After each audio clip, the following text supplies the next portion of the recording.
बिस्मिल्लाहिर्रहमानिर्रहीम अस्सलाम वालेकुम। मैं अख्तर मेरे जोका ते अज दे पंजाबी विलागे सारे बिरावां नू जी आन वक्ता सदा खुश रहो, शाद रहो, आबाद रहो, हसते वसते रहो, खुशियां वंडो ते आपस विच प्यार सलूक नाल रहो। नादरीन, अज जिथे मैं इस वक्त हुण वधा है साडे भाई अब्दुल मालिक जिन्हां के सब तो पहले बुआने शहर दे विच शर्मे नू मुतारिफ कराया भाई शवरमा की है, उहदे की फायदे नो।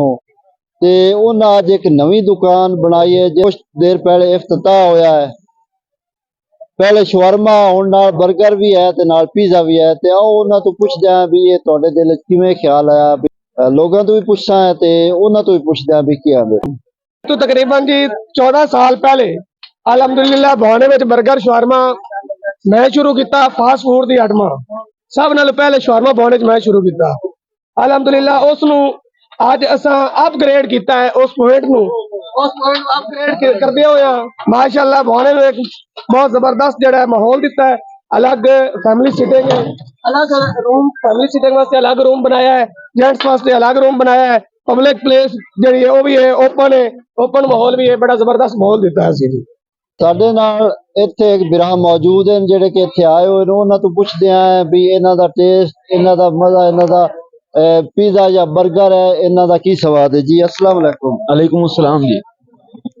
दस्या तुसी इत्थे आए हो, इफ्तिताह होया ते इस बारे तुसी की आंदे हो? बर्गर अल्हम्दुलिल्लाह जी बहुत अच्छा इफ्तिताह होया ते अब्दुल मालिक साहब दा अगे भी एक नाम है जी जी। इन्हां दा पिज़्ज़ा भी अच्छा हुंदा है, शवरमा भी अच्छा हुंदा है, खालिस चीज़ां इस्तेमाल करदे हैं, मिलावट तो पाक ते बहुत अच्छा है जी। बिल्कुल जिसमें तेरा अब्दुल मालिक साहब खुद है, इन्हां दा टेस्ट भी इस तरह उन्हां दी टेस्ट भी अच्छा है, उन्हां दी खाने वाली चीज़ां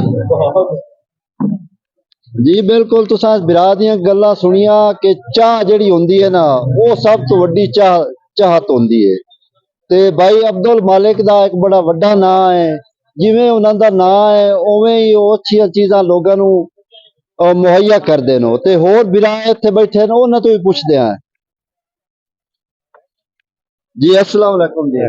जी वालेकुम सलाम दस्या तुसी पिज़्ज़े दे बारे या कैसा टेस्ट तुहानू? जी माशाअल्लाह इन्हां दा पहले भी टेस्ट अच्छा है लेकिन इन्हां मजीद इजाफा किया अपने कारोबार दे विच ते इंशाअल्लाह उम्मीद है चेक कर रहे हैं ते इंशाअल्लाह उम्मीद है अच्छा ही होएगा। ते बाकी बड़ा अच्छा लाया अमल है, इंशाअल्लाह अल्लाह पाक इन्हां तरक्की देवे भाईजान ते मजीद नेक्स्ट इस तो अगां ब्रांचेस खोलण दी तौफीक। ओके सर, थैंक यू, मेहरबानी। बिल्कुल तुसां बिरा अब्दुल मालिक दियां गल्लां सुनिया भाई ये एक शहर तो हट के असां अलहदा जगह बनाई है जिथे के लोगां नू असी जनाब पिज़्ज़ा भी शुरू किया है, नाल बर्गर भी है नो ते अच्छी सर्विस दे रहे हैं। बाद वाला नाम है अब्दुल मालिक दा क्योंकि इन्हां अज तो अरसा तकरीबन 10 साल पहले ये शुरू किया हा शवरमे दा काम ते हुण नाल उन्हू अपग्रेड कर लिया है। नाल पिज़्ज़ा भी है, नाल बर्गर भी है। तुसी अपनी फैमिलियां दे नाल आओ, अकेले आओ, पिज़्ज़ा खाओ ते इंजॉय करो। जिंदगी बड़ी शार्ट जही है बिरावों, बड़ी जिंदगी जड़ी है ना बड़ी मुख्तसर जही है। ते आ जेड़े है ना तफरीह दे मौके तुसी ज़ाया ना करो। इतनियां ही गल्लां जे जिंदगी दित्ती इजाजत, जे जिंदगी दित्ती मोहलत, नवीं गल्लां दे नाल तुहाडी खिदमत दोबारा हाजिर होसा। अपने मेजबान अख्तर इसमाइल जोका नू दिओ इजाजत। रब रखा।